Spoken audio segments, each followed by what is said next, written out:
Where?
Okay, so the report out is. Hold on just 1 second, City Attorney. Do we have all the council members here? It looks like we have.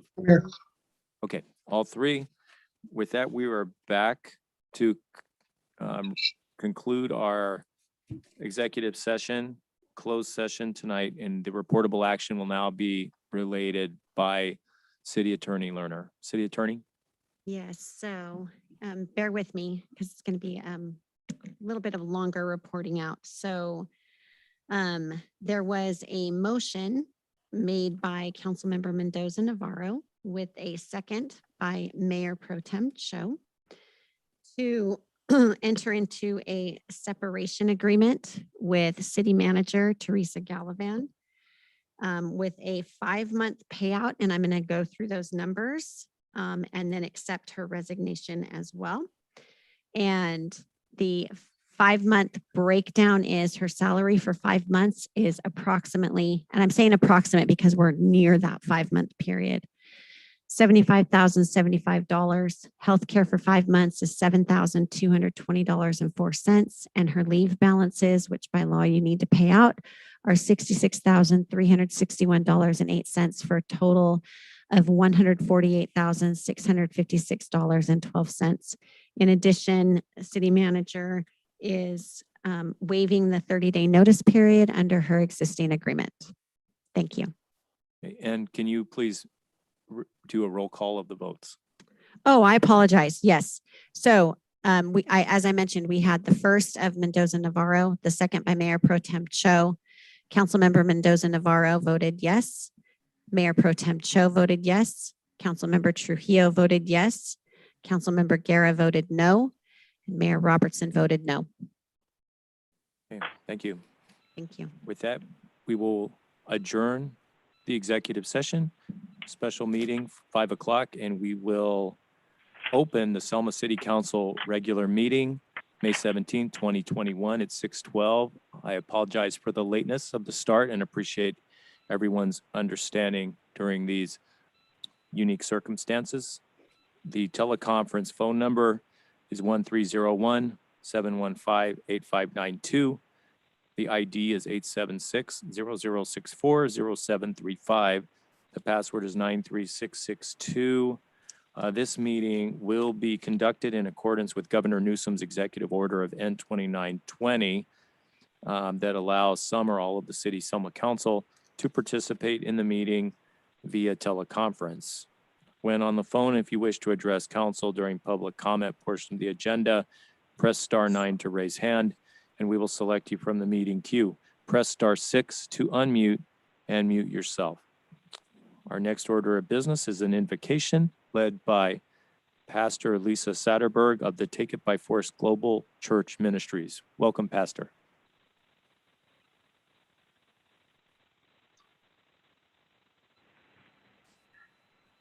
City Clerk, do we have Pastor? Mayor Robertson, I do not see her on the line.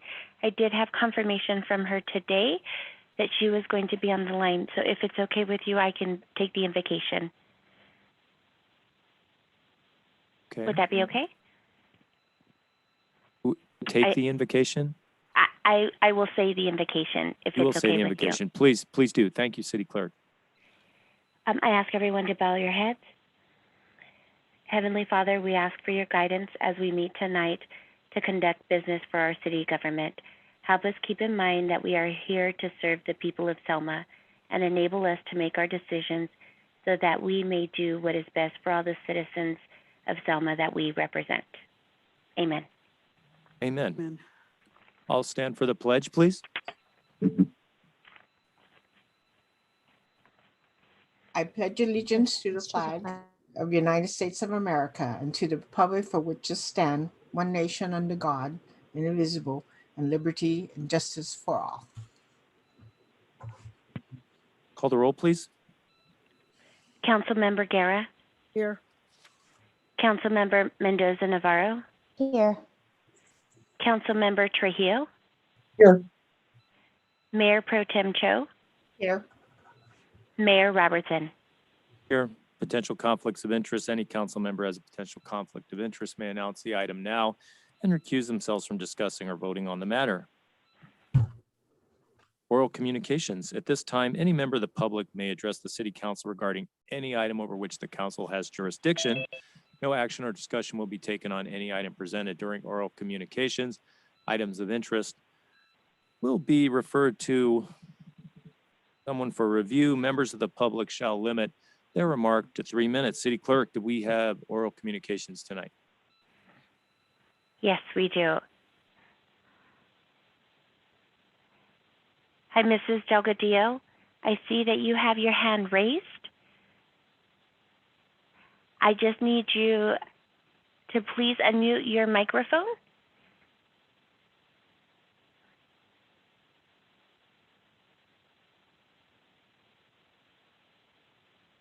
You can also do that by pressing the space bar. Hi, Mrs. Delgadillo. Hi, thank you, Reina. Good evening. Victoria Delgadillo. I am calling because I was very upset the other day when I could not access the website for the city council meetings. And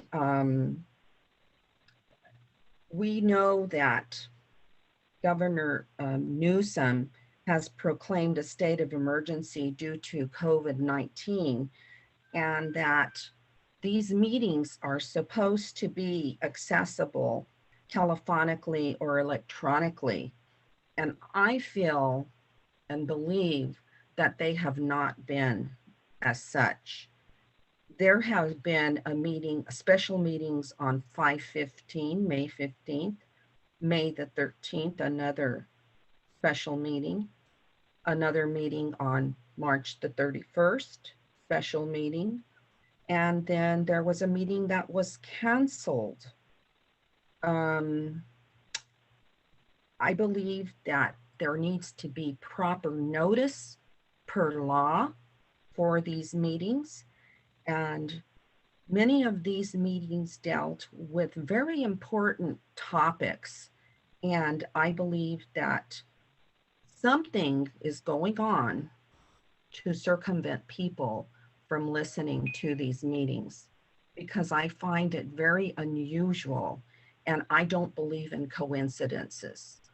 So I would like to state that first of all. And I wanted to state that the website gave me an error code. The error code was 3038, and it said that it had an unexpected error. The second thing I wanted to state is that I believe that City Manager Gallivan was doing a very great job, and that I believe that she should complete her contract and to be evaluated at that time. I believe that it is a waste of our tax dollars, a waste of our time, and it is wrong to dismiss someone unless they have done something illegal, immoral, or that they have committed a crime. I don't believe that that is the case for our city manager, Gallivan. And I am totally opposed to her removal from her position. And shame on the 3 council members who did this. And I think it is just completely wrong, and it's asinine to waste our money and our time like that when she was doing the best job possible. Shame on you guys. And I also do not agree that the city should be paying any council members legal fees. It is illegal, it is wrong, and I will be filing a complaint with the district attorney's office. Thank you. Thank you, Ms. Delgadillo. And City Clerk, will you look into those items that Ms. Delgadillo mentioned on the functions of calling in to make sure that the system is the same for all the callers to be able to be heard, as well as the website?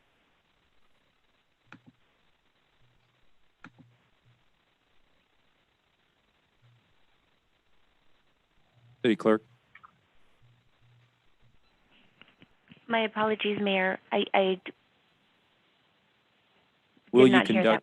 would you conduct a review with DataPath to make sure that all callers who call in are given equal time and equal access to the city council during oral communications, so that their valuable input can be heard by council and by those who are attending this meeting, either in person or online?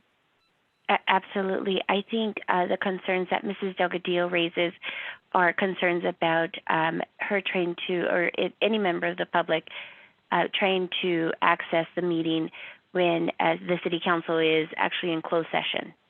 So when city council is in closed session, no members of the public are allowed to enter the Zoom meeting or allowed to enter. We had today, I had a couple of calls come in on the line when someone tried to call in, but it was, as we would recall today's meeting at 5 o'clock, the meeting was opened, and at 5:01, you went into closed session, and there were no callers on the line. So any callers that call after 5:01, they will not have access to the city council meeting until you guys come out of closed session. So I hope that provided some sort of information for Mrs. Delgadillo and all the callers that are on the line. That is the error message that comes out. But we will definitely make sure that the public's right to know is continued to happen. I know Mrs. Delgadillo does receive every agenda, as she is added on the agenda request list, and that is emailed to her. Thank you for that clarification, City Clerk Rivera. And I would just reiterate how important and how invaluable the input of citizens is during oral communications, because it's your city, it's your city government, and this is how we hear from you and get your input. So thank you for that. City Clerk, do we have any other callers who would like to speak right now? Yes, we do have. We have 2 other callers. I have a caller ending in 370.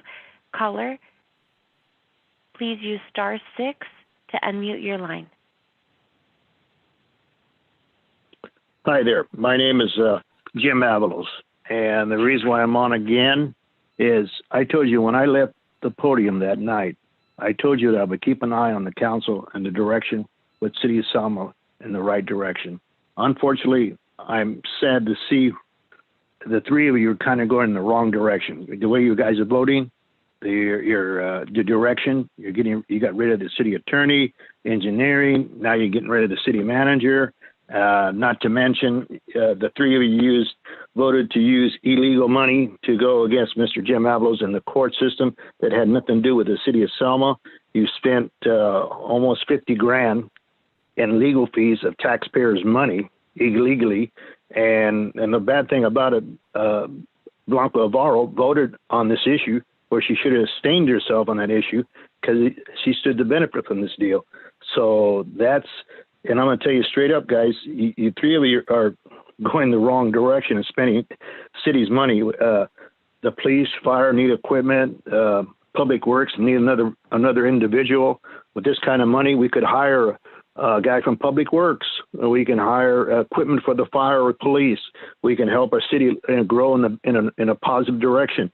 But it's sad to see you guys, three of you, moving in the wrong direction and costing the city money like we have a credit card, but we don't. This is something that in the past, the city council worked very hard during the downturn to help the city move forward on their tran, and we did it in a diligent way. And now I see it going backwards, and it's going to hurt the city of Selma and the city of Selma total.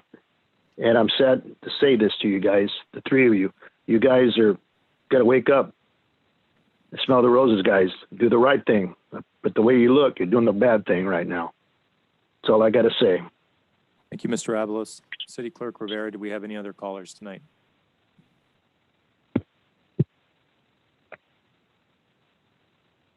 Hi, caller ending in 948.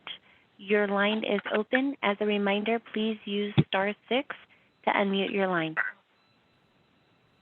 Good evening. This is Teresa Salas, and I'm calling about the street repairs that were recently finished in the city.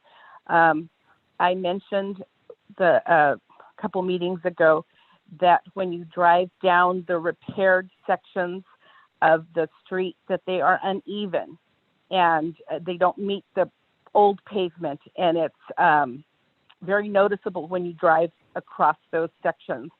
And the last time I looked, Rose Avenue, the lines had not been painted on that street yet either, or along McCall Avenue. And I was wondering how soon the company that did that is supposed to do the street painting, or is that something that the city is going to have to do? Assistant City Manager. Yes, thank you. They are still going to finish up with striping. They finished striping just recently for the turn on 2nd Street and McCall, so they're going to come back and finish the rest of the striping as well. I don't have an ETA, but I could double check that and let you know. And we did also assess, when you made your request last time, we did also assess, the bumps and things of that nature. They've gone out and the work looked fine overall. Was there a particular section that you were referring to? Well, I was going down, I just go down McCall Avenue, north on McCall Avenue, and you're because it's down kind of like the middle. So when I'm like in the far lane, I'm driving on the old pavement, but my driver's side wheels keep coming in contact with the new pavement, with the new paving that was done, and I could feel my car, kind of bump each time I hit the new section. You know what I mean? It's not a big notice, not that noticeable, but it's noticeable to me anyway. I don't know if anybody else notices it or not. When I drive down, I do feel it when I go over the different pavements. So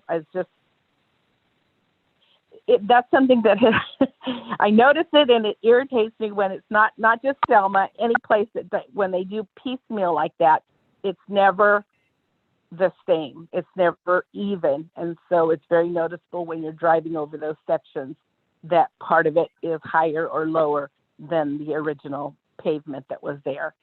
So it's just my observation. So thank you. Thank you, Ms. Ellis. Do we have any other callers tonight for oral communications at this time? Mayor Robertson, those are all the callers that we have on the line. We'll start our first special presentation, which is the Measure S Oversight Committee report with the chair of the committee, Jennifer Earl.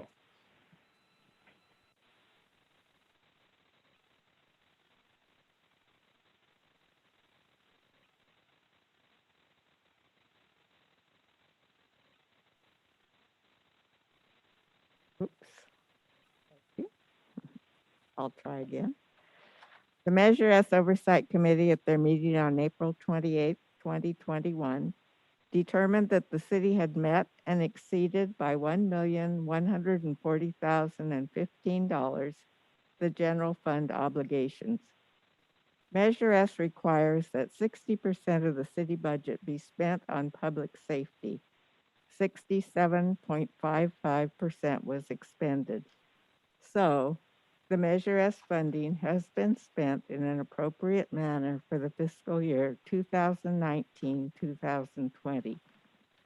The committee also approved a reserve balance of $1,097,629. We would like to ask that the empty seat on our committee be filled. We've been 2 years now without someone. And I'd be glad to answer any questions. Does council have any questions for Ms. Earl tonight? I just have a comment. Ms. Earl, I thank you and your committee for all the hard work that you guys do. And I thank you guys for your consistent support for the city of Selma and for keeping Selma and the Measure S going. Thank you. Thank you for your work, and we'll definitely have a vote to replace that commission member. Thank you, sir. Thank you.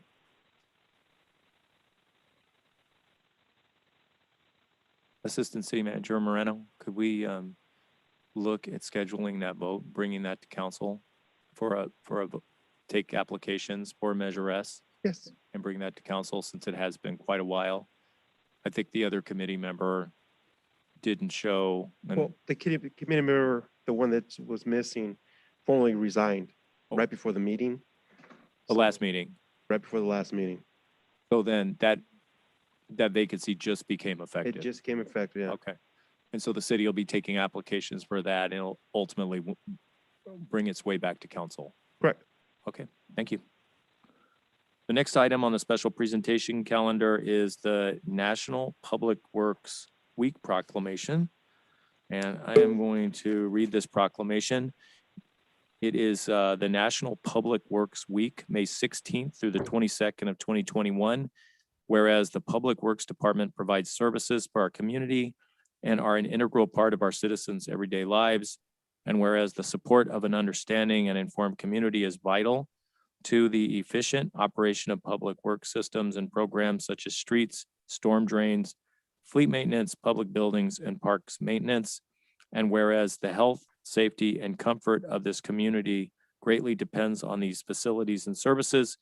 And whereas the quality and effectiveness of these facilities, as well as their planning, design, and construction is vitally dependent upon the efforts and skill of public works officials. And whereas the efficiency of the qualified and dedicated personnel who staff the Public Works Department is influenced by the people's attitude and understanding of the importance of the work they perform, now therefore, be it resolved that I, Scott Robertson, Mayor of the City of Selma, on behalf of my fellow council members, do hereby proclaim the week of May 16th through 22nd, 2021 as National Public Works Week in the City of Selma. And I call upon all citizens and civic organizations to acquaint themselves with the issues involved in providing public works services to our community and to recognize the contributions which public works employees make every day to our health, safety, comfort, and quality of life. Proclaim the 17th day of May 2021. And with that, I would like to ask our Public Works Director, Shane Farrell, to say a couple words because he is the face of Public Works in Selma. And I would like you to just talk to us a little bit about this National Public Works Week and what public works means in our city. Mr. Farrell. Thank you, Mr. Mayor, members of the council, as well as all the members of our community. First off, I would like to express my most sincere appreciation and gratitude in proclaiming May 16th through May 22nd National Public Works Week here in Selma. City of Selma Public Works Department's responsibilities are to provide parks and recreation areas that are safe, attractive, and inviting for families to gather.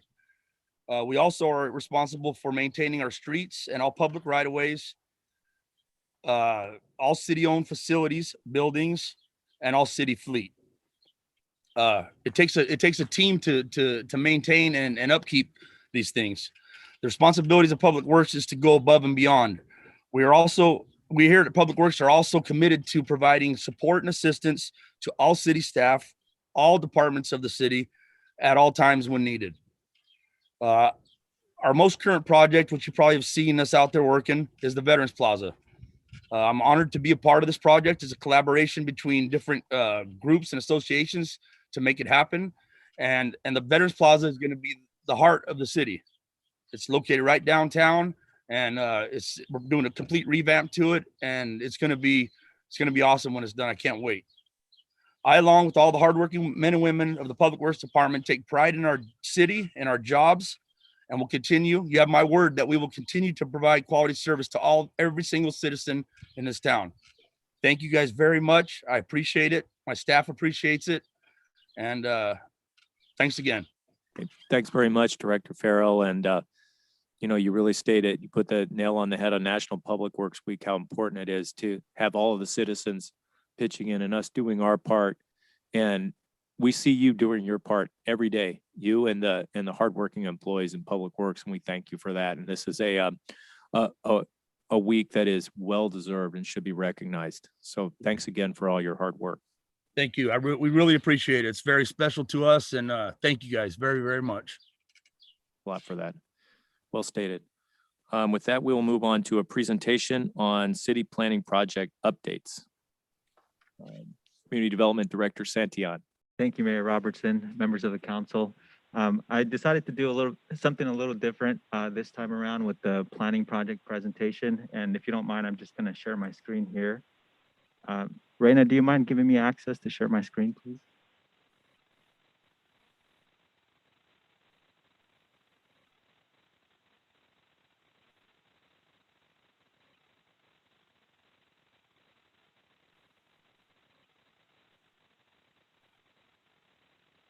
There we go.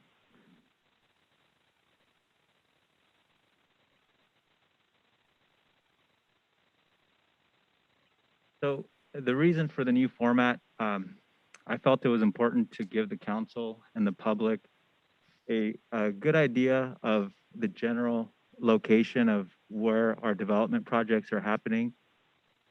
We've gotten some questions over the past few months about where certain projects are located, and I thought this might be a good way to help provide more information. I also expanded the scope of the presentation to include not just planning projects, but some building department projects that are further along in the process, and some of the more high-profile projects as well. I am open to suggestions, so any feedback that you have, if you don't like this presentation, I'm more than happy to go back to the previous format or consider a different format as well. So definitely open to suggestions. I'm going to start my presentation here on Google Earth. And I'm not going to cover everything because we have 26 projects, but I will go through some of the more high profile. And if you have any questions on any specific projects, feel free to chime in and ask questions. So Ross, we've gotten a lot of questions about this business who's going in the former Office Depot location. We have word that they are expected to open before the end of June and possibly towards the beginning of June. So we're excited about that. The next project is Wingstop in that same shopping center. They are on track to open towards the end of this month. They just have minor final inspection corrections that are pending. And we have gotten a few calls and a few emails about that, asking when they're gonna open. Dutch Brothers Coffee on the northeast corner of Highland and Floral. They are currently under review for revised engineering plans. We went back and discussed with the applicant some improvements that were needed on Highland. So They sent back revised plans, and now engineering is taking a look at those. So we're pretty close to finalizing their plans. We don't have a timeline yet for when that would open, as they haven't begun construction yet. Western Dental will go in the site of the former Pizza Hut over in the Walmart parking lot. They did demolish the former building, and so now they're starting construction on the Western Dental location there. Walmart has submitted a minor modification to their site plan, which will include about 2,700 square feet expansion of their online grocery pickup service due to high demand. And that expansion will take place over here on the north side. I don't know if you can see my cursor on the north side of their building there.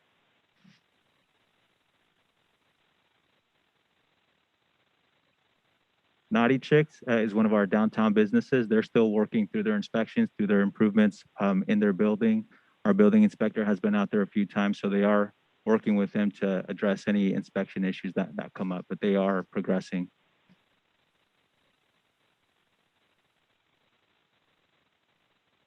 So this one we just received last week, and we're already reviewing the plans. Domino's Pizza has plans to go in on Whitson, Suite B over at the former Save Mart Shopping Center.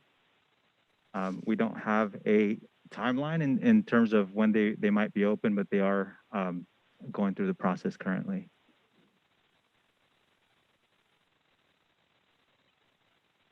The Farney Hilton Hampton Inn, they are pretty close to having their building permits issued.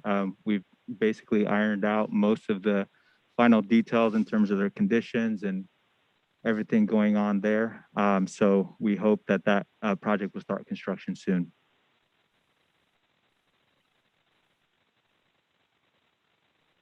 American Tire Depot, I think you got an update on this one last week, if I recall correctly, but they have approval to move forward. They signed an agreement with the city for the undergrounding of the electrical utilities, and we're just waiting to receive their sign permit. I know they had staffing issues that they needed to kind of ramp up again, but we're looking forward to them opening up soon. Valley View Estates is phase 3 of the 87 single-family affordable homes that are planned over on Thompson. And we are hoping that they would start construction soon. I think the plan is for them to already be starting construction. So they are supposed to be done with that project by January 2022.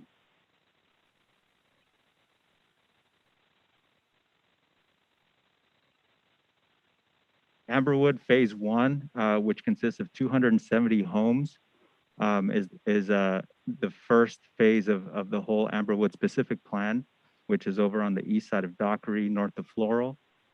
We are planning on taking that to the Planning Commission on Monday the 24th, and then bring it to the City Council for approval. And after that, it will go to LAFCO for approval of the annexation.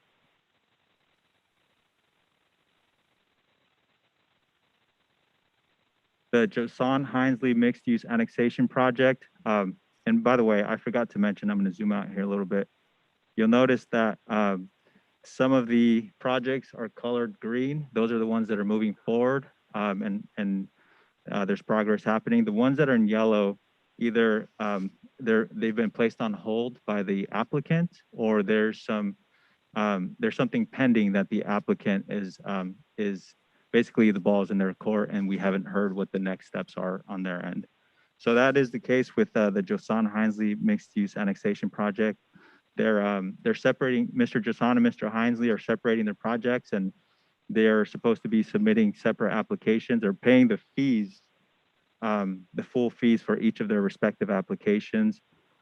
We sent a letter to Mr. Josan a couple of weeks ago, letting him know that we still need to work out the acreage of the planned park within his development. Mr. Hinesley has already agreed to a park and to relocate the mixed use to avoid a general plan amendment. So we're hoping that those issues will get worked out here soon. There's going to be significant sewer infrastructure upgrades that are going to be needed for that project, but we're in constant communication with both applicants on that project. and just a couple more here.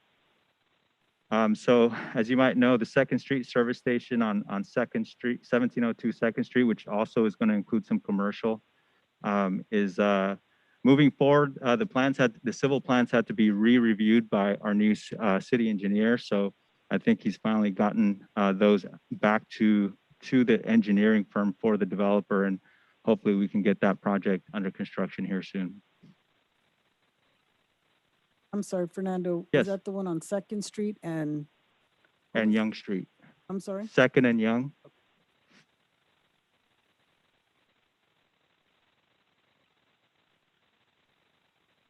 Let me just go to the table of contents here. So as you can see, most of the development is happening around near the west side, definitely near the freeway, near the west side as far as commercial goes.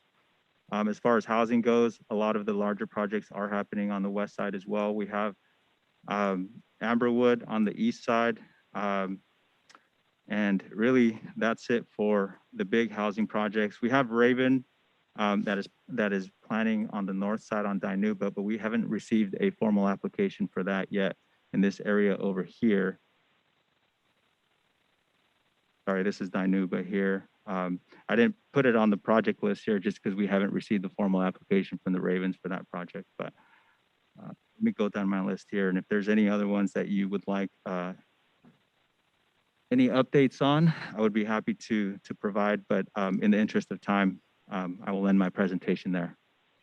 Thank you, Director Santillan. Does council have any further questions for Director Santillan? No, just a good presentation. Thank you. Yeah, I was going to say the same thing. Can you just go to Amberwood one more time just so I can see where that is at, please? And I apologize if this movement makes anybody dizzy, kind of makes me dizzy, but Amberwood, phase 1 is over on Floral, and we have Dockery. This is orange, this little curve going there. Okay. Okay. I love this. I'm a visual person, so this is really good. I can actually picture where everything's at now. I think Fresno has something similar to this, maybe not with the pins, but I was introduced to a website that they sent me because I wanted to confirm some addresses, and this is very helpful. So I don't know if this is available for the public, but this is good. Sure, I mean, we can certainly make it available. All the information that's on this presentation is public information. I think what you might be referring to, Councilmember Mendoza Navarro, might be our GIS system that we're still in the process of developing, and I'll provide an update on that later on during my department report. But thank you for the feedback. You're welcome. Thank you. Thank you for that visual, user-friendly presentation. Much appreciated. Thank you. And if we don't have any more comments, we will move on to consent calendar. Okay. With that, we'll move on to the consent calendar. All items listed under the consent calendar are considered routine. The complete consent calendar will be enacted by one motion by roll call vote. For purposes of discussion, any council member can have an item removed from the consent calendar and placed back on the regular agenda. The council will then vote on the remainder of the consent calendar. Does council have any items they would like to pull off of the consent calendar tonight? I'd like to pull off I, check registry. Thank you. Anyone have any other items? Yes, I'd like to pull 1A. 1A is an apple. Correct. Any other items? That is there a motion to approve items 1B through item 1H? I'll make a motion. Motion. Okay, and I believe Councilman Trujillo seconded it. Can you call the roll, please, City Clerk? Councilmember Guerra? Yes. Councilmember Trujillo? Councilmember Mendoza Navarro? Yes. Mayor Pro Tem Cho? Yes. Mayor Robertson? Yes. Okay, item 1A. So just so that I have it, and so in case somebody didn't get their agenda or didn't review it, but on page 4, because I did hear the caller call in earlier regarding the litigation, And so starting on page 5, the consent agenda item had been pulled on that day, which was agenda item number 1D. And 1A, which was consideration for legal services agreed with Catalano, Hinesmith, and Watley. And it talks about a lot of the information. There's it's a good information for the public. And I just wanted to note that at that time, Councilmember Guerra voted to approve it, and it was carried unanimously. So I just wanted to go ahead and call that out. And since we're on this agenda item, I do recall that time, and I also recall the second city attorney we've had this year, Hilda Montoy, city attorney Hilda Montoy, interim city attorney Hilda Montoy, saying that she recommended that the city approve this because it was a matter of law that the city should pay for these legal bills because the city could intervene on behalf of an individual council member. In this case, you, council member Mendoza Navarro, which ended up turning out to not be true. But that's why I voted yes on that. But thank you for bringing that back to my mind.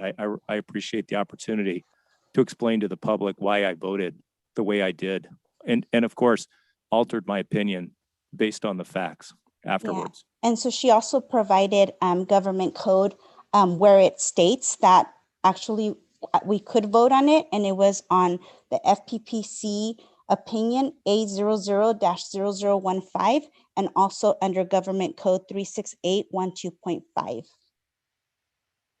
So Okay. she advised us why, I think there was one other code. City attorney, is that correct? Yeah, I'm not familiar with the code sections that your interim city council member quoted to you. If with council direction, I'd be happy to look at it, but I'm not familiar at this time with those codes. Okay, thank you. Anyone else like to And weigh in on this? also, I did have a question regarding to our new council. I asked if you could find out whether council members are considered city employees.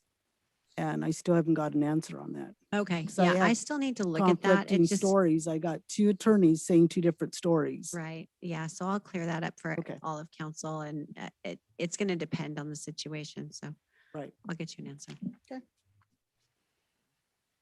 All right, with that, we will move on to the last item on consent, which is item I. Councilmember Guerra? Yep, I have a question on page 56. And that is going to be, I have a question on check number 77334. Liebert, Cassidy, and Whitmore, legal fees for February 21.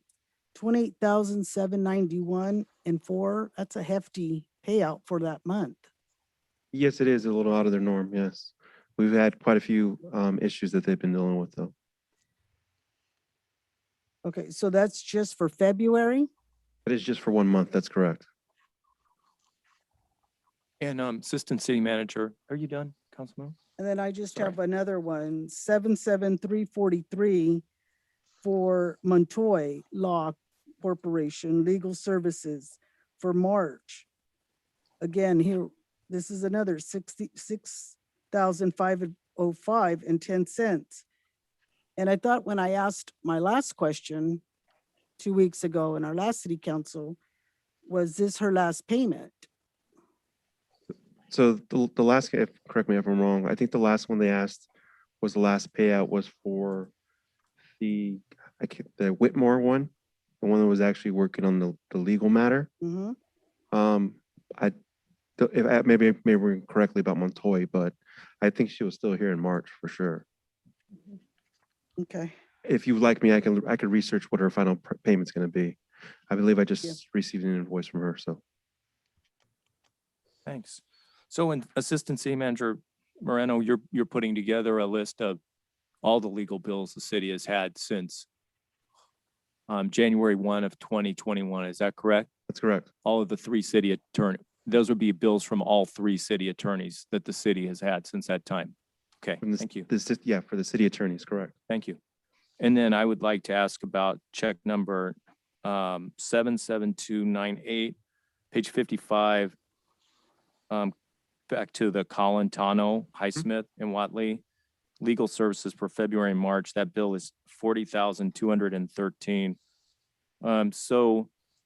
Is that it from this law firm?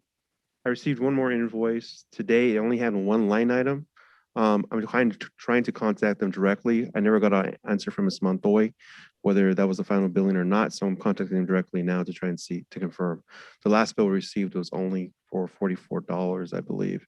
It was a small amount. So I think that might be the conclusion, but I'd like to confirm before I make that statement. And this is connecting to the item 1A that Councilmember Mendoza Navarro referenced earlier. This is the law firm that defended her in the legal action with Jimmy Avalos. And I believe the entire bill amount for the council members' personal legal bills was $45,988.68 at this point. That's what we're up to. Is that correct? That sounds correct. Okay.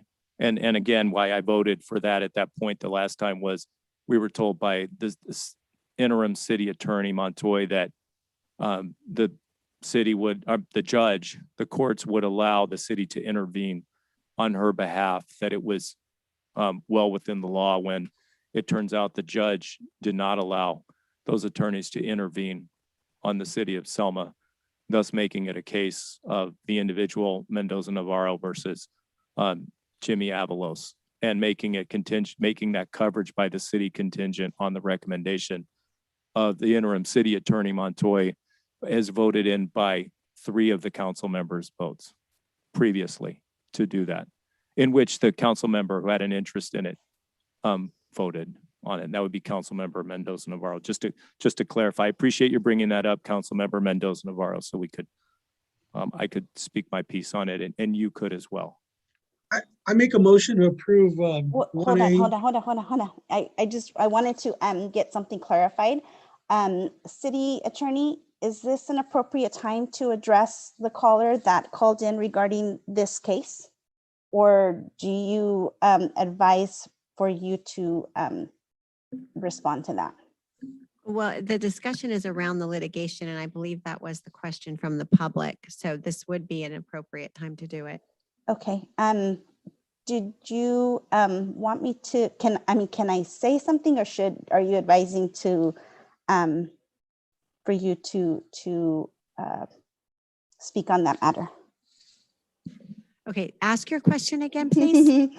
I'm trying to see if I can address the issue at this time regarding that litigation, or would it be advised for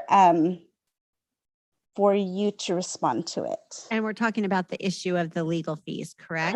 The legal fees, yes. Okay, you can provide a general response. From what we know about this litigation was the plaintiff brought an action. The plaintiff ended up losing and ruling in favor of the Brandy Orth, who I believe was substituted in for, and in favor of Councilmember Mendoza Navarro. Who's the plaintiff? Jimmy Avalos. Hold on, I have the complaint. That's correct. Correct. Okay.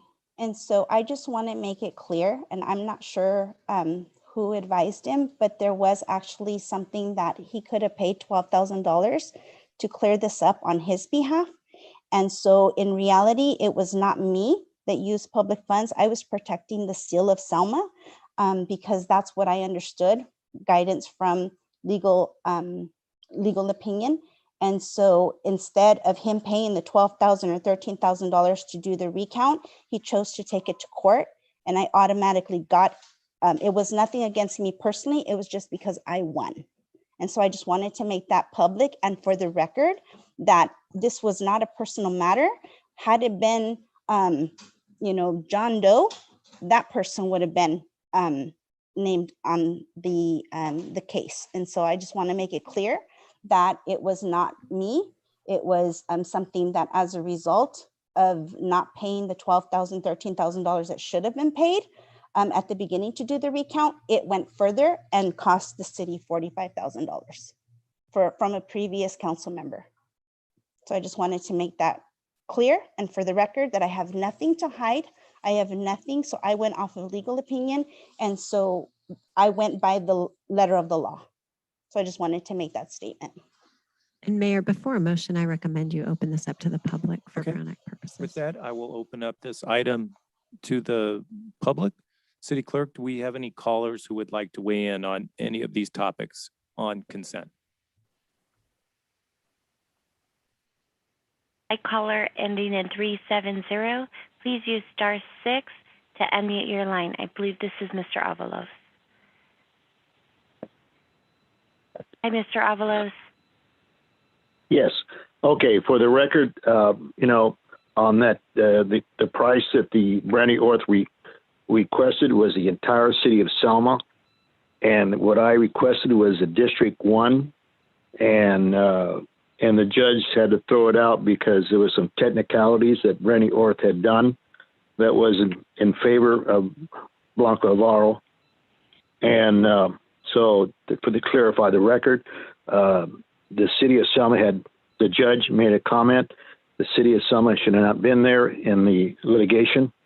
It had nothing to do with the city of Selma. The challenge was Blanca, the city clerk of the county elections office.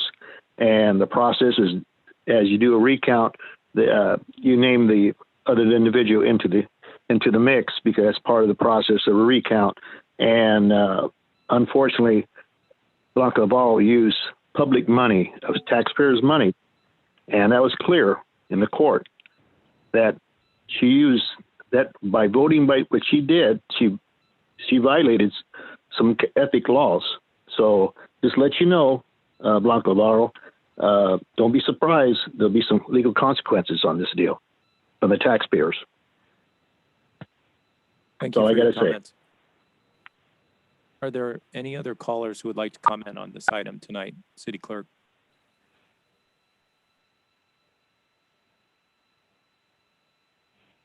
To the other callers that we have on the line, as a reminder, please use *9 to raise your virtual hand, or if you're joining us by Zoom, simply use the raise hand icon. At this time, there are no other callers with their hands raised. Thank you. With that, we'll bring it back. Since there's some potential difference of opinion on this item, we will take each item separately and call the roll on each one. Is there a motion to approve item 1A on the consent calendar? Make a motion. Is there a second? I second. Call the roll, please. Councilmember Trujillo, Yes. Councilmember Mendoza Navarro, Yes. Councilmember Guerra, No. Mayor Pro Tem Cho, Yes. Mayor Robertson. No. Okay. Item I. Is there a motion to approve? I'm sorry, Mayor Robertson. I see Mrs. Victoria Delgadillo with her hand raised now. Okay. But with that, we'll go to oral communications. Ms. Delgadillo, what would you like to say? Yes, thank you. Can you hear me? Yes. Thank you. Back to this, I was trying to speak before this vote, but these legal fees, they are illegal. And I don't think that Council Member Navarro realizes the seriousness of what she is saying or doing, because each individual is responsible for their own legal fees. You cannot pawn that upon the taxpayers and upon the city of Selma. You are responsible for your actions. You are responsible for what you did, and you did not follow the letter of the law. You have violated laws, and therefore you must pay them along with the fines and along with the fact that it might be a misdemeanor or a felony, because you are supposed to represent the city, and you are supposed to do it in a legal fashion, following laws, following rules, following regulations that are set forth by the city, by the county, and by the state. And there are no gray areas in the law. You are either right or you are wrong. And in this matter, it is wrong. And it is also wrong for Council Member Trujillo and for Councilwoman Cho to not listen and to understand what they are doing. And I think it's wrong to stick together like the Three Musketeers here, because this is not a joke. You guys have got to get your act together and start following the laws and following the rules. They are there for a purpose and for a reason. And I call this corruption. It is wrong when our hard taxpayers' dollars are being used for your own benefit. And when something involves you, you are not supposed to vote on it, period. I don't think that there's a clear understanding of civic government here, and it's very troublesome from a citizen's point of view to listen and to understand what is taking place here. So I think you guys better get it together, because if you don't, you're going to hit the frying pan quick. Thank you. Thank you, Ms. Delgadillo. City Clerk, do we have anyone else who would like to weigh in on this topic?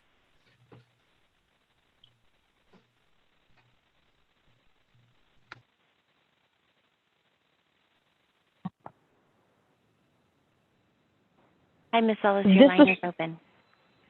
This is Teresa Salas. In listening to past meetings and to this meeting, it's my understanding that former Councilman Avalos sued Fresno County, and Councilwoman Navarro's name was attached to that lawsuit because she won his seat. He had the option of paying for a recount. He declined doing that or refused to put up the money to have it recounted, and chose to sue the county and Councilwoman Navarro because he lost. When he went to court, he lost again. The counsel that was given to the city of Selma and Councilwoman Navarro was that because this had to do with city business, she wasn't being sued personally. She was being sued because she won that seat fair and square. So counsel was provided to her by the city because she won, and that was her seat that was being questioned, not her. So this was not a personal vendetta against her. This was not a personal lawsuit against her. This was a lawsuit against the person who won the seat out from under former Councilman Avalos. So that, the way it was portrayed to Councilwoman Navarro and to the city council in general, was that it was legal for the city to pay those fees to help defend the council seat that was won by Councilwoman Navarro. It's not illegal funds.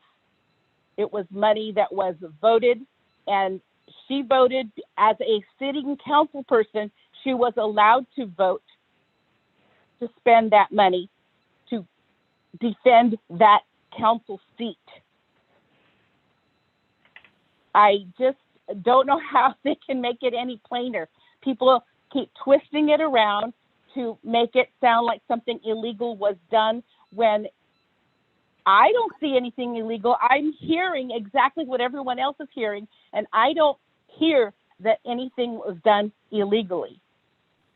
City money was spent to defend the seat of a city council person that was being sued by someone who lost the election and did not want to spend his own personal money to have a recount done. So I am sorry that people feel the way they feel, but congratulations Thank you for your again, comments. We Councilwoman appreciate Navarro, your on comments, team. Ms. Salas. With that, do we have any other callers on the line for this topic on the consent calendar? No, we do not. With that, we'll bring it back to council. Is there a motion to approve item I of the consent calendar? Make a motion. Is there a second? I'll second it. Call the roll, please. Councilmember Trujillo, Yes. Councilmember Mendoza Navarro, Yes. Councilmember Guerra, No.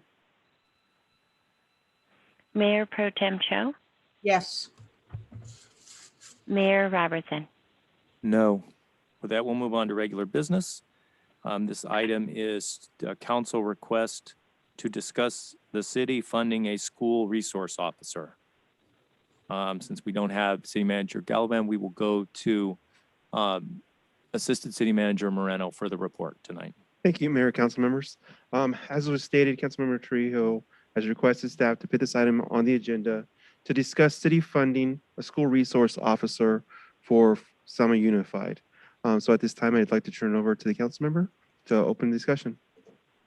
Yes, as I stated back in the budgeting system, I had stated that I felt that this was something, I know the school districts are going to be coming back to school, and I know things are going to be getting hectic, and the environment of our whole county right now with, drive-bys and just things in general.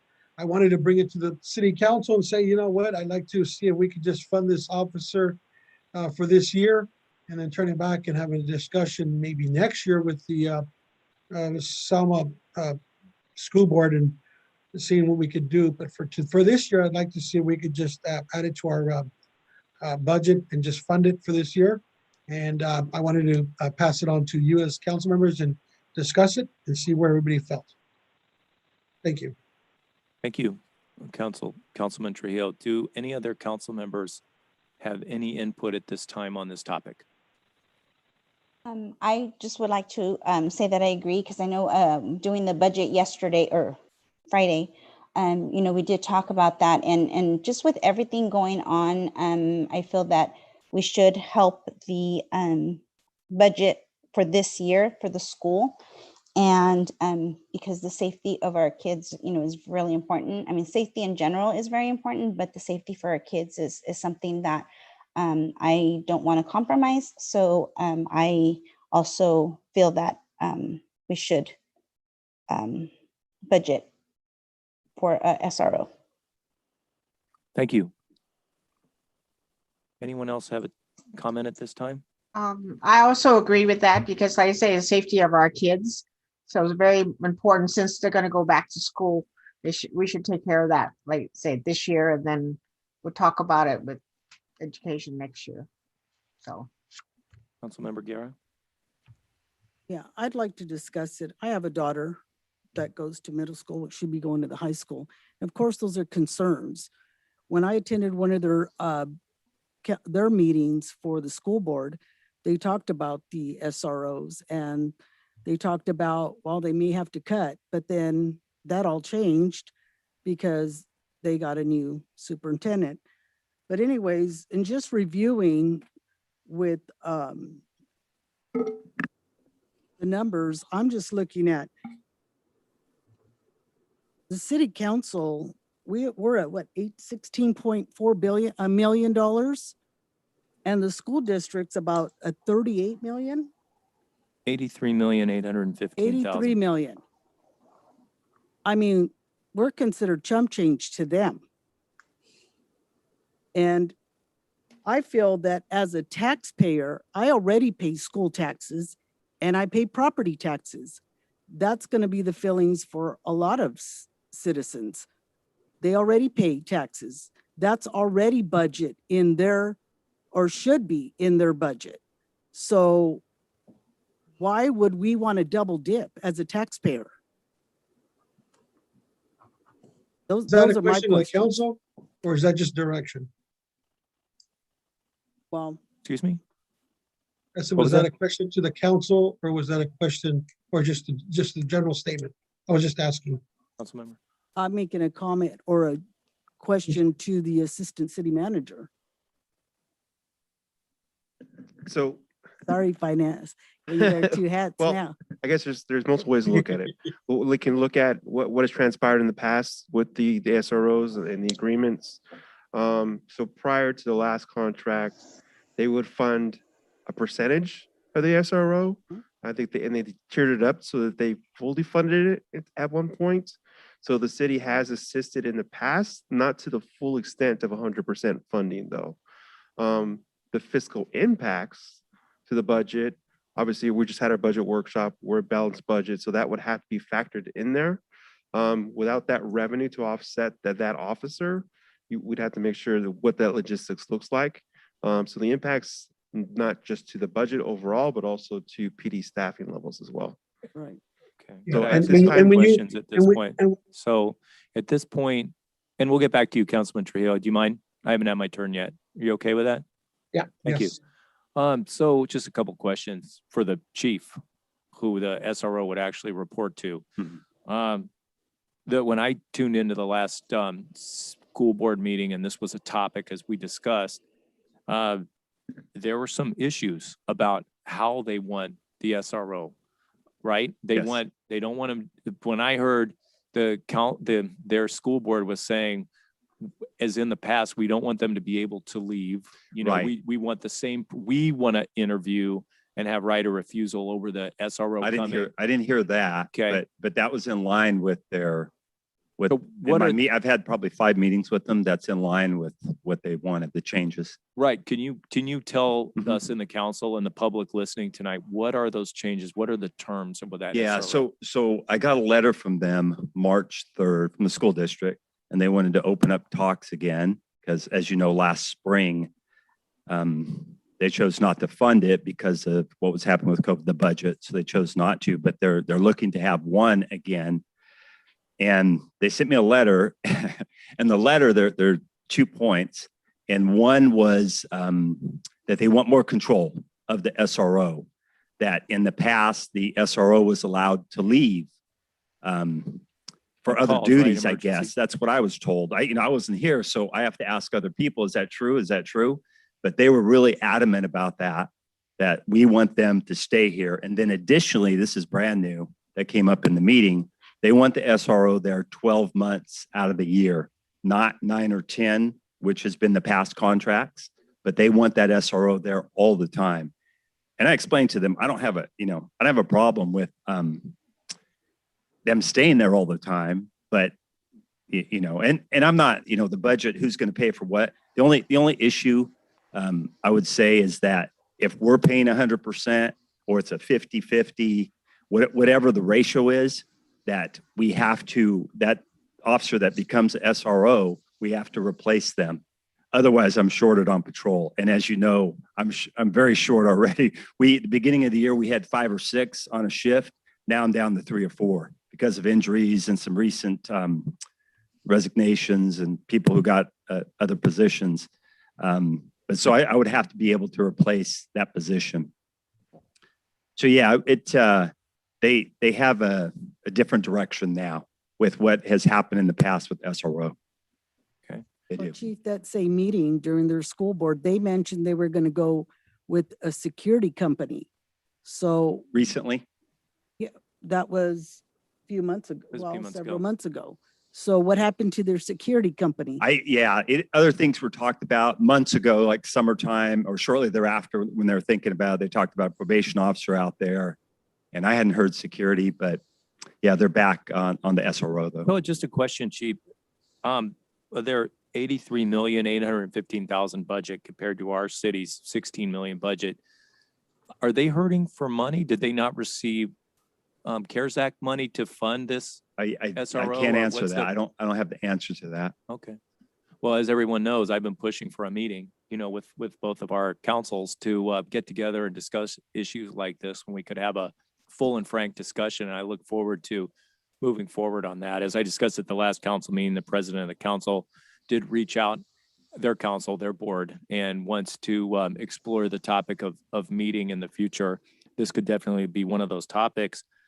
But I guess since this has never been done in the past where, the city's fully funded an SRO like this under these terms, these rather restrictive terms, I'm just wondering what would the incentive be for the city, to actually go down another officer when, as the chief says, we're already short a couple of officers on shift. And as the council has identified, public safety is the number one topic. Well, my our understanding is city. if it's fully funded, if you're funding that position, that allows me to hire another officer for patrol.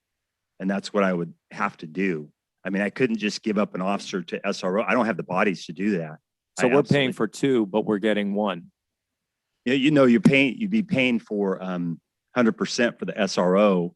And That then we have to allows me hire to another. hire a new officer. Right. Whoever pays 100%, whether it be the school district or us, but that would allow me to hire another officer. It would require you to hire another officer, right?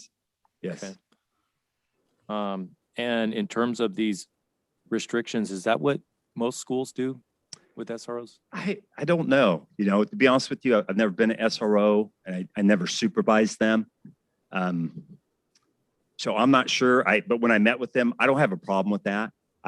In talking to my personnel, when they brought it up to me in a meeting. I'm like, is that right? They were leaving all the time, or that they didn't want to say in the meeting, because I brought a sergeant with me. He said that it was some of the people that were in the position that were doing that. They're just taking off. And I told them, Mr. Textera and Marilyn Shepard, that will not happen.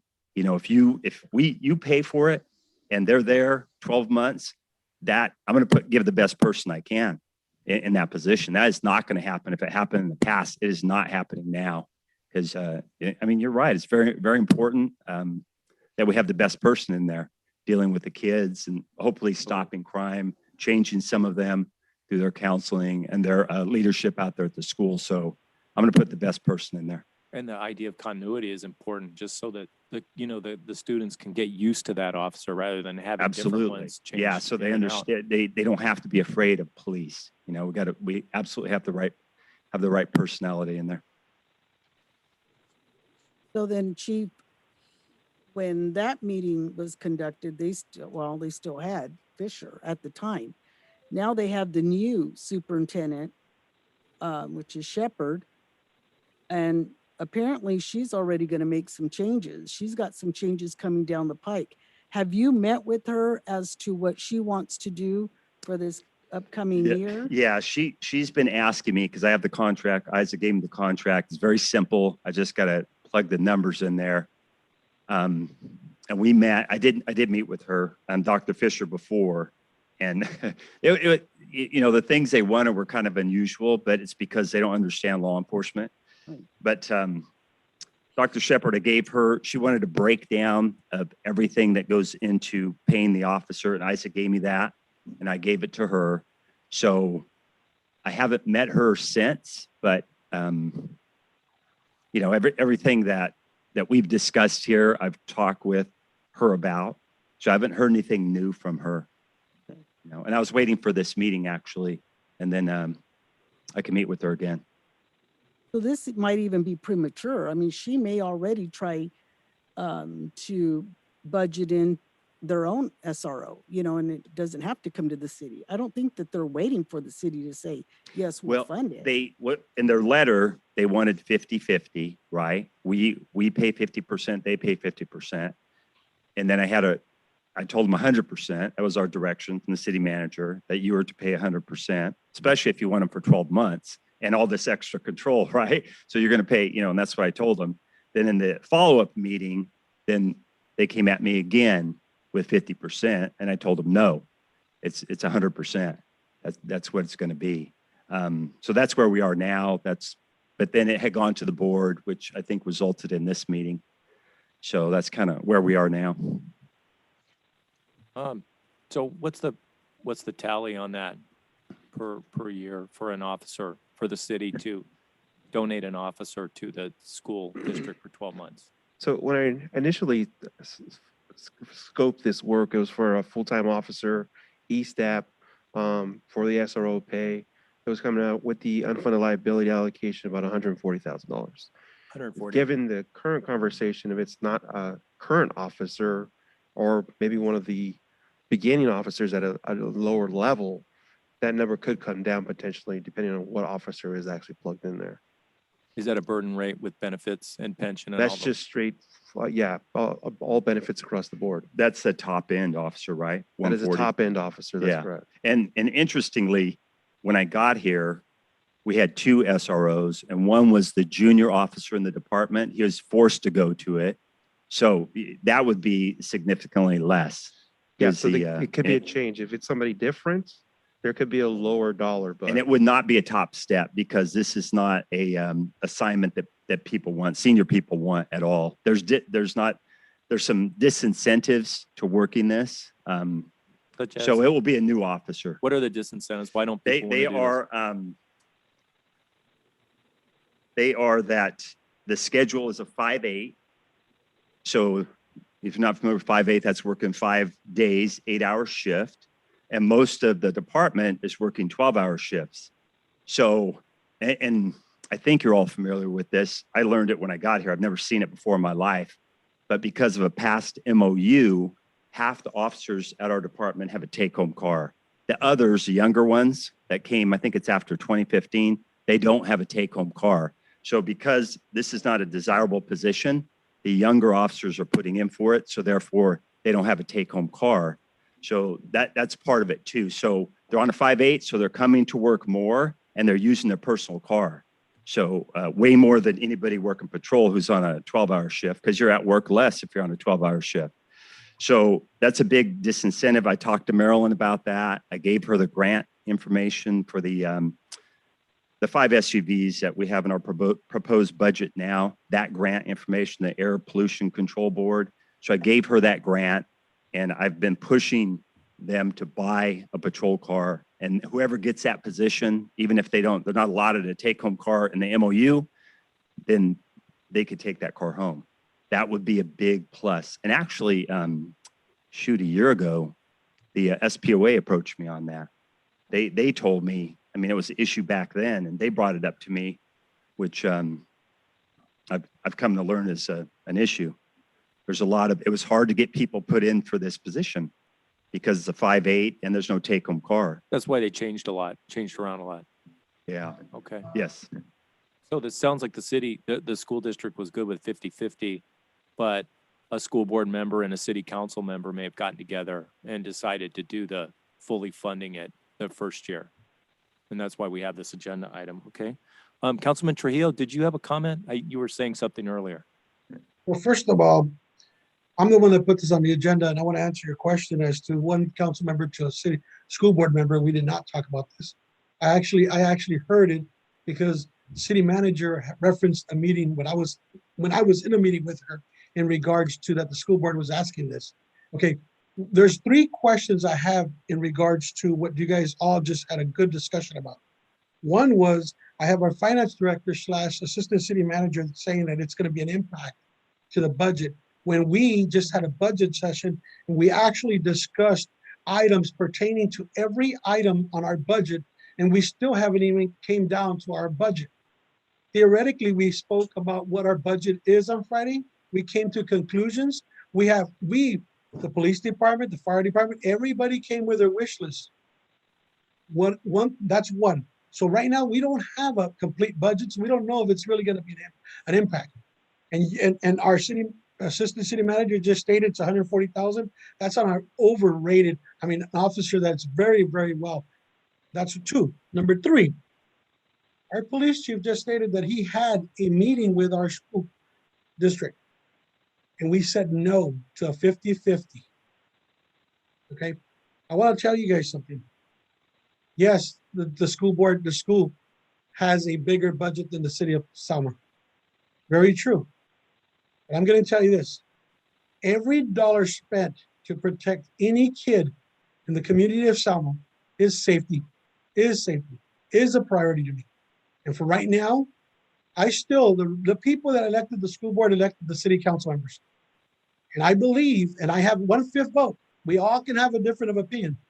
And I don't feel that we should be talking to our understaff in regards to what the transaction is going to be with the city council, because that's a personnel issue. Those are issues that we'll get into with the budget. But I will say this, 1/5 council member, I believe we should fund it for this year, go back, talk to them. And I believe that if our assistant manager / finance director and our chief of police puts up his budget items, and when we go to a budget session, we'll discuss those items and we'll see if there's an actual impact or not. That's what my belief is. That's what I'm just sticking to that. And I believe that when we're funding this, we're actually protecting our youth. And I'm sticking to that. Thank you. Council members, so this is just a discussion item that we would revisit again at our next budget meeting next Thursday. Is that correct? That's what I had said in the budget, and I had brought it to discuss today so we can go back and talk about it in our budget. To see if there's room in the budget for an expenditure of this magnitude. Is that correct? Okay. Got it. Yeah, and that's correct. I can put together a fiscal impact report for myself and from the chief to let you know what that looks like and what that impact may be. And you're correct that the information that was given to the school board is for a higher fully funded officer at an E-step level. So potentially that number could come down. But again, we'll go through that assessment. We'll see if there's impacts to overtime or how that overall looks to chief's logistics overall, so that you see that financial impact. Right. And the protection of children is absolutely number one. I don't think that's the issue here. I think the issue here is who pays for it, especially when, you know, the city is just reeling from expenses right now with multiple city attorneys, a city manager's buyout, some legal bills. You know, there've just been a lot of expenses. And so to see that, I just want to make sure that we're doing our due diligence and duty as the fiduciaries of the city's balance, the protectors of the city's balance sheet, that we're doing our due diligence to make sure that taxpayer money is spent the way it should be, especially when, you know, there's another board that could easily pay this expense, as they have done in the past, and that's been the tradition. But I look forward to revisiting this in the budget in a couple of weeks when we get together for phase 2 of the budget to see what that impact of the city, us paying for the full police officer, what that would be. And also, you know, appreciate the police chiefs, because we can't really discuss this matter without hearing the personnel impact. You know, you can't separate it, and hearing that the city would have to hire another police officer, which is hard to come by right now, certainly is a factor in my thinking and consideration on this topic. City Clerk, do we have any callers on this item? To the callers that we have on the line, as a reminder, please use *9 to raise your hand. Hi, Mr. Avalos, your line is open. As a reminder, please use *6 to unmute your line. Hi there, this is Mr. Jim Avalos again. Yes, you know, right now, I'll be honest with you guys, right now, and I understand the situation with the kids and everything, but I've been in ride-alongs with the troops. You know, I've been in the ride-alongs in areas that are at night. The officer can tell you that Mr. Avalos is not afraid, you know, to do the ride-along. And I've been in excitement situations, but right now, and Isaac, you know, made a comment, you know, on the budget a little bit. And right now, we're short of officers on the street right now. What do you want? To protect the citizens on the street? Right now, the kids are going to be out of school in a couple of weeks. They're going to be gone in a summer vacation. And we're going to need troops on the ground right now. Gomez made a statement, you know, instead of having more troops on the ground, he's short right now. So when summer comes around, the crime activity is going to jump high. Trust me, it always does. So I rather have right now I've always preached public safety. Without the public safety, when I say public safety, that's fire and police. And that's an important thing in the city to keep the city and investors coming to our city.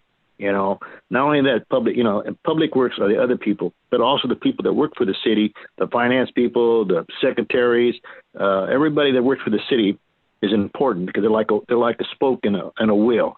Without them, the city doesn't move. A city council just gives direction, and but we got to be wise in what we do. Right now, we got to prioritize. Okay, we're short troops. Where do you want to put your money at? Either help the police, or the kids are going to be out of school in a couple of weeks. Myself personally, I've always preached public safety. The key, if you can have troops on the ground, your city is safe, and fire department as well. If you have troops on the ground, you have the city in check, and you have the criminals in check. You don't have activities enter into the school systems. You're now catching the criminals at their best behavior. You're getting them right quick. And if you have them in this, I'd rather have troops on the ground out there. It's important. I've been out there with the guys, and I tell you right now, that's number one priority. And I've always believed, because I worked at West Side Fresno when I was a young kid, and I know what it's about with officers in Fresno PD out there. I know what they got to do, man. So, and I commend them, and I commend the officers on the street. Thank you. Thanks for your comments. Appreciate it.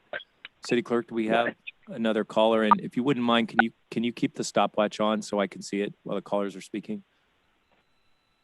Oh, I do apologize. We had 30 seconds on the call left. Yes, I will share my screen.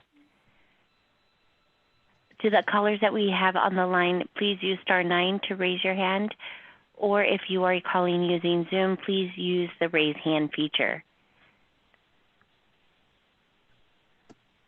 We don't have any other callers on the line, Mayor Robertson. Okay, thank you for that. With that, we'll bring this back to council since it's a discussion item. We'll move on from here to our next item tonight, and that's item 3, which is a continued item, consideration and necessary action on resolution declaring an abandoned sign at 1630 2nd Street, Selma, California, an illegal on-premises advertising display and public nuisance, and ordering the property owner to abate the nuisance. Report, please. Yes, thank you, Mayor Robertson and members of the council. If you might recall, in March, the council gave direction to continue this item and to continue to work with the property owner of 1630 2nd Street with regard to the removal of the sign or the development of the site into a planned convenience store project. Since the March 15th meeting, we have met with the owner, Mr. Dave Mendrin, who I believe is also on the line tonight. We have received site plans and have gone back and forth with him with regard to the parking that is going to be required on the site, setbacks. He did indicate to me on a call last week that he was planning on opening escrow on an adjacent residential lot to be able to expand his project. But we have been going back and forth and been in communication with him. He was also working on getting letters of intent from Valero and Starbucks, which are the components of his development. And so the staff is seeking direction as to whether to continue the item or to move forward with the public nuisance abatement for the removal of the sign on the property. Thank you. Thank you for your report. Does council have any comments before we go to Mr. Mendrin for his input? Okay, with that, we'll go to Mr. Mendrin. Do you have any input for us tonight? Good evening. Yes, good evening. How are you doing? Good, thanks. How about yourself? All right. Hanging in there. Hey, Good deal. Go ahead, sir. Mr. Mendrin, I believe you muted yourself.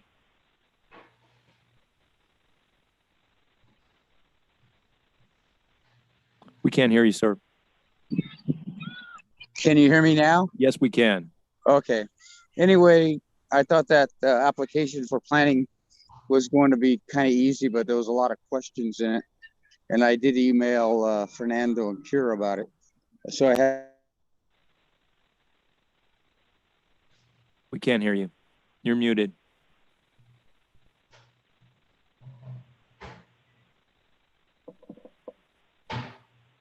You're still muted.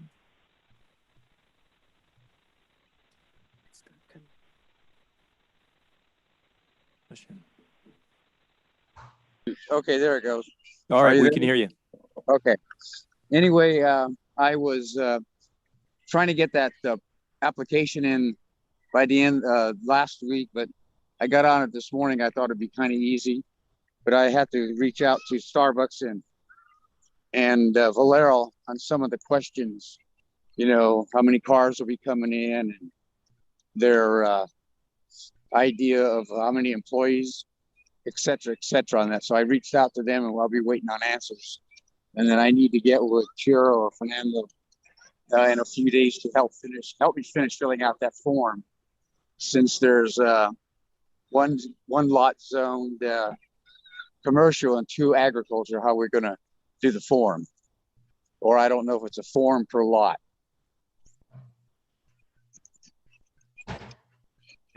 Response? Sure, Mr. Mendrin, absolutely. We can coordinate a meeting to help you fill out that application whenever you have availability. Okay, I'm gonna try to get that in the next couple of days with you, if that's okay, if your time allows it. Absolutely. Okay, I'll give you a call in the morning. And so, Community Development Director Santiam, when that application gets filled out, that's an application for a site plan, is that correct? Yes, and potentially a rezone as well. And a rezone.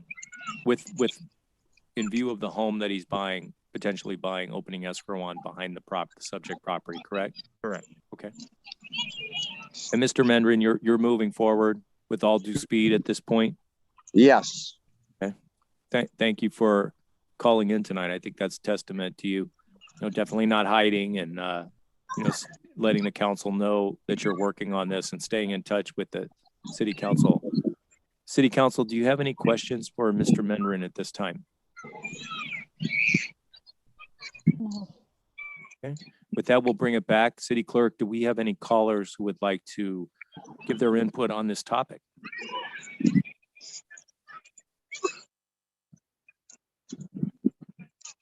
Hi to the callers on the line. As a reminder, please use *9 to raise your virtual hand, or if you're calling using Zoom, please use the raise hand feature.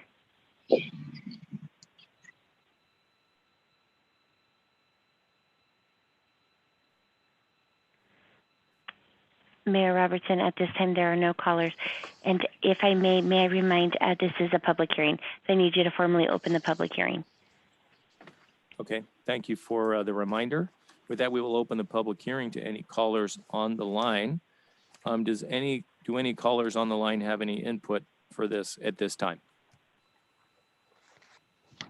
Since we have no callers on the line per the city clerk, I will close the public hearing and refer the item back to council. Does council have any input before we take a vote on whether to continue this or whether to adopt the resolution declaring the sign a nuisance? I just have a question to clarify. So how much more time will he need on So that's this? the question. When would we want to continue the this item until? Community Development Director Santillan, what is your suggestion?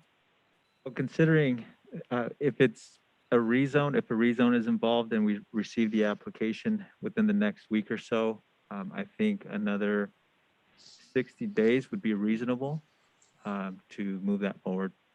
Thank you for your input. Is there a motion to continue this item for another 60 days to give Mr. Mendrin the opportunity to get that application in and move forward on this rezone? I'll make the motion to give him 60 days. Okay. To continue for 16 days. Call the roll, please. Councilmember Mendoza Navarro, Yes. Councilmember Guerra, Yes. Councilmember Trujillo. Councilmember Trujillo, you're muted.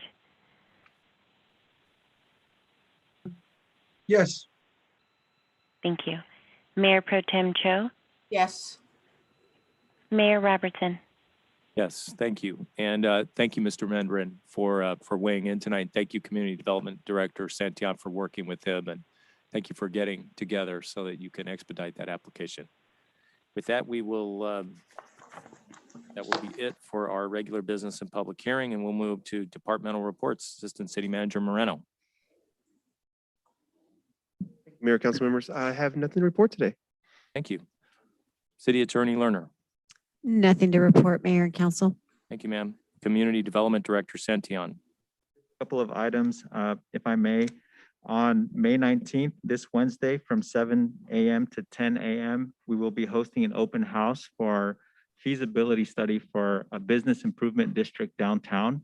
Our consultant, Jan Minami, will be at the Selma Arts Center answering questions with regard to the project. So we invite the community, especially downtown business owners and stakeholders, to come by and find out more about what this project entails. Thank you. Great, thank you for that. And that's from 7 a.m. to 10 a.m. That's correct, at the Selma Arts Center. Are there any distancing or any guidelines that need to be followed, or wear a mask, or what? This will be inside the Arts Center or outside?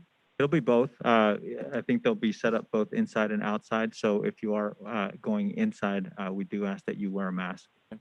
Thank you. Nothing from finance tonight? Thank you. Wear both hats. Public Works Director Farrell. Thank you, Mr. Mayor. Nothing to report at this time. Thank you, sir. Fire Chief Peterson. Same here, Mr. Mayor. Nothing to report from fire. Thank you. Police Chief Gomez. Nothing to report. Parks and Community Services. The other thing I would report is our goal with the Lincoln Park Plaza would be July 3rd is to have a ceremony in the morning and then tie in with our fireworks show that night. We thought it'd be a good combination. I've spoken to the commander and staff. If we can get it done before July 3rd, then we can have a nice day for Selma. Well, that really will be. Our new Veterans Plaza, what a patriotic day to have it. Day of Independence. Thank you. Okay, with that, we'll move on to council reports. Council Member Mendoza Navarro. One, I wanted to thank staff for the budget meeting, specifically Assistant City Manager / Finance Director.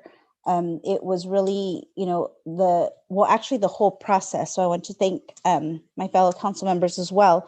The whole process was good, interactive, and we were able to move forward with our goals, and we were able to, collaboratively work together.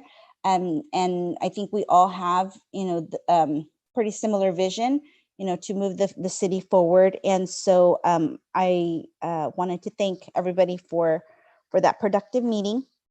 The other thing is I did attend last week a virtual town hall meeting with the Reedley Community College. They were requesting input for their new chancellor. And so that was very interesting. It, gave me insight on what, level of staffing they're looking for. And so it gave me an opportunity to participate in that. And then I also attended the Lions Club fundraiser. And so I just have to give kudos to the cooks, whoever they were. The food was delicious and very filling. So thank you. And that's all I have to report. Thank you. Councilmember Trujillo.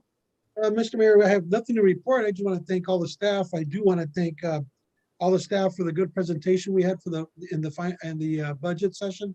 It was a good budget. It was good. It was a good, thorough discussion amongst all of us, and that's what leads to progress. And I was very happy and proud that we were all working together. But aside of that, I have nothing to report. But thank you to all the staff. They've been working really hard on public works, police, fire. Everybody's doing good. Thank you. Thank you. Councilmember Guerra. I attended the SKF Capital Improvement Plan and Budget meeting. Did go over all our projects for the city of Selma. They assured us that everything was up to date. And I want to thank Assistant City Manager Isaac Moreno for the meeting that we had to make sure that all our projects were on schedule. And they did assure me, because I made the recommendation to have 2 meetings, one in early spring and one at late fall, so that we can go over future projects to make sure that we don't fall short. So at this point, we're not under our capacity of sewer. he stated we're fine, we're at point. However, any new additional redevelopment or housing, of course, we will have to revisit. So he strongly recommended that we stick to the 2 meetings because it'll be helpful. So thank you for bringing that, and they agreed. So that was a good thing. And then also, we did work on the Robertson Guerra scholarship funds for the seniors here at Selma High. We were able to award 20 seniors scholarships. So just like we've had in the past, we continue to do that. And this is our 20th year giving out scholarships to Selma High. So we're really proud of that. And that's it for me. Good. Mayor Pro Tem Cho. Yes, hi. I'd like to thank the city staff for all the hard work they do. And I say this was my first budget meeting. It was really good. I learned a lot. We did go toward, we were all together on the same goals. So we could see that the city, was moving forward. I think Public Works, 2nd Street looks so good without those little orange plastic poles. It looks so good. We drive by, it's, all painted. It looks very nice. Thank you so much. Also, I'd like to thank the City of Selma for all the support for Central Valley Lioness Lions Chili Verde dinner the other day. We did a good job on it. We're going to be able to scholarship at least 11 of our kids that's going to college. So thank you so much for everybody's support. Thank you, Mayor Pro Tem. I attended my goddaughter's baptism, where Rose and I were honored to be the Nino and the Nina for a 2nd generation of our goddaughter. What an honor. Thank you for that. I want to say thank you to the staff of the City of Selma. They're always working really hard. We're seeing public safety, that it's getting hotter, more crime, unfortunately, as one of the callers mentioned, more fires, unfortunately, lots to do in the parks. Nice to see the Community Parks Recreation, our Community Development Director, Fernando Santillan. We had a citizen who called, wasn't getting anywhere, called the Community Development Director. He jumped on that right away. Thank you for your fast action on that. Assistant City Manager Moreno, same thing. There was a question about an issue with a citizen, and he jumped right on that. I want to thank Second Chance Animal Shelter for their service last night, Sunday night, 11:30 p.m. had a DUI that knocked over a fence, and the person was swiftly apprehended by PD and no loss of life. However, they did leave a dog behind in the car. So the dog doesn't just, stay there, right? Someone has to go get the dog who knows what to do with the dog, and the animal control officer got out of bed and went and got that dog and took him safely to the shelter. Thank you for that service.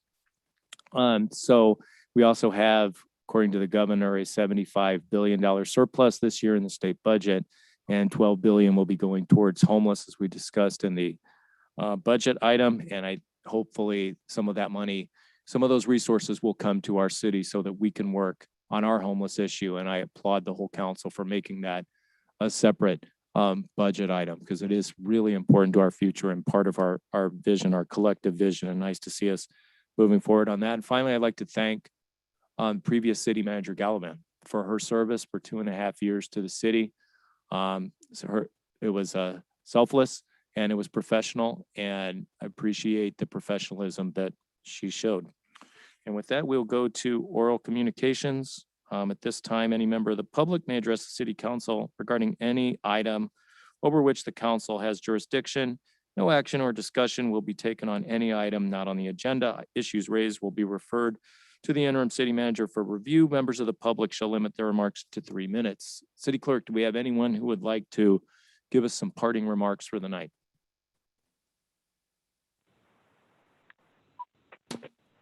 Yes. Can you hear me? We can. Okay, this is Jim Apples again. Hello? Can you hear me? Hello, this is Teresa. Hello? Hi, we have 2 people on the line speaking. Mr. Avalos, you were first. City clerk, do you want to go ahead and start the stopwatch? Okay. I'm gone. Okay, here.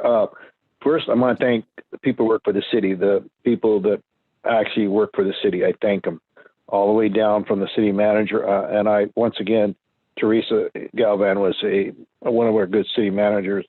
You know, unfortunately, decisions were made that, unfortunately, down the road is going to cost the city of Selma more money that we could use money somewhere else. But you know, that's not thinking wisely. But once again, I want to thank Public Works because they're always shorthanded, working very hard on the streets, keeping our park street and our streets clean, and the police sweepers working very hard. I see them, we're out there working very hard, and I thank them very, very much, these guys. And Shane, I know you hear me, but I want you to tell your guys that award is more without that award, it's not you, it's your workers, and to make you look good. So you thank them very much on my behalf, you know. And also the fire and police, they do a wonderful job out there protecting our citizens and saving our citizens.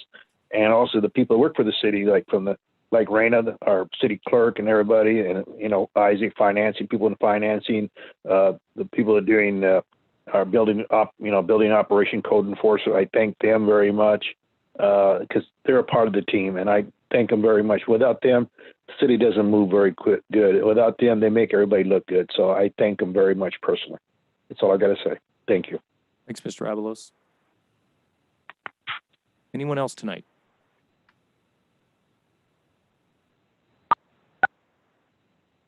This is Teresa Salas.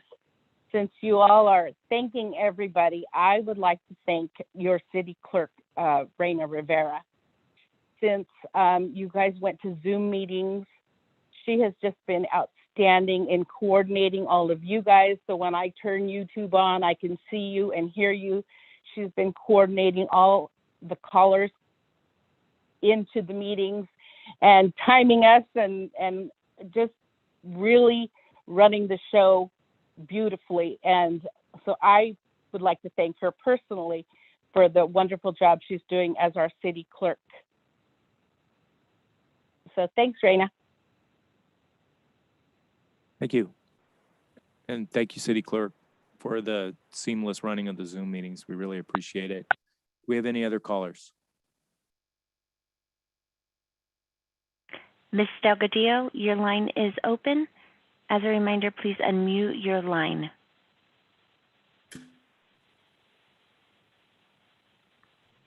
Yes, thank you. I wanted to say that I was able to go over to the Veterans Plaza, and I was really surprised at the cost of each crepe myrtle tree. I didn't realize that the full-grown trees are now $150 a piece. And the rose bushes, those rose bush trees, I recently did some personal landscaping myself along a new fence we put up, and they are about $99 a piece. And the Selma Nursery donated those. And that's quite a bit of money. I was really happy to see the way that the trees were put in there, and it's going to look very, very beautiful. I think those crepe myrtles are red and the roses are a white. And I wanted to see if Shane would let me take a group of people to go ahead and bud them and remove all of the dead. So when July comes, we're going to have a beautiful spray of white on those roses on those trees. The other thing I wanted to say was that I must say that I'm very disgusted with the payout of $148,656.12. I've always believed that you give people a chance. In my career as an educator, I fired one person, and that was because my boss asked me to fire the person after many, many tries of making that person better and helping him and guiding him and pushing him and pulling him and having others train him. I mean, I did everything within my power before I had to let him go. And I believe that that's what you do with people. Not only do you give them the best that you can, you help them. And it's a shame. It's a shame that we cannot work like adults and give good people a chance because they deserve it. And I'm very, very saddened that those decisions were made. Thank you to very much, Ms. Delgadillo, for your comments tonight. We appreciate it. City Thank Clerk, thank you. Do we have anyone else on the line tonight?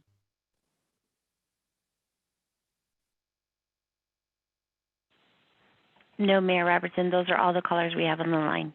Thank you. Is there a motion to adjourn the meeting tonight? I'll make a motion. We are adjourned.